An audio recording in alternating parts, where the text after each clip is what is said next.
আসসালামু আলাইকুম, ডাক্তার আমির খসরু বলছি। সবাই কেমন আছেন? আপনাদেরকে বাইপেপ মেশিনের বিভিন্ন অংশ কিভাবে সংযুক্ত করতে হয় সেটি দেখাচ্ছেন এশিয়ান স্পেশালাইজড হাসপাতালের আইসিইউ নার্স জনাব দিদারুল ইসলাম। আসসালামু আলাইকুম। এটা হলো বাইপাপ। এই বাইপাপে প্রথম আমরা ডাক্তার লাগিয়ে দিব।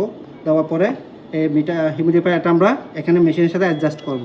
অ্যাডজাস্ট করে এভাবে লাগিয়ে দেব। লাগিয়ে দিয়ে ডাকনাটা আমরা এখানে ফিটিং করব। হয়ে গেল।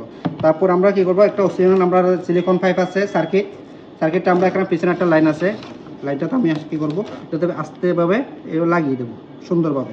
লাগিয়ে দেওয়ার পরে বাকি অংশটা আমি এখানে মাস্কের সাথে ফিটিং করব।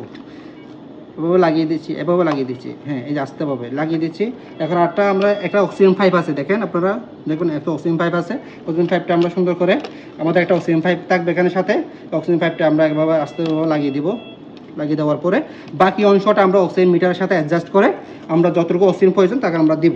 দেওয়ার পরে আমরা রোগীর সাথে একটা মাছ, দেখেন ভালো করে, মাছটা আমরা রোগীর মুখের সাথে, পেজের সাথে অ্যাডজাস্ট করে যতটুকু দরকার আমরা এভাবে, আমরা এখানটা ফিতা থাকবে, এভাবে আপনারা সুন্দরভাবে অ্যাডজাস্ট করতে পারবেন।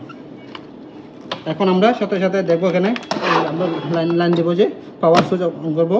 অন করার পরে একটা পিছনে একটা লাইন আছে, এটা ওইদিকে আপনি ভালো করে লক্ষ্য করলে দেখতে পারবেন। এই যে লাইনটা আমরা এভাবে ফিটিং করবো। ফিটিং দেওয়ার পরে মেশিনটা ওকে হয়েছে।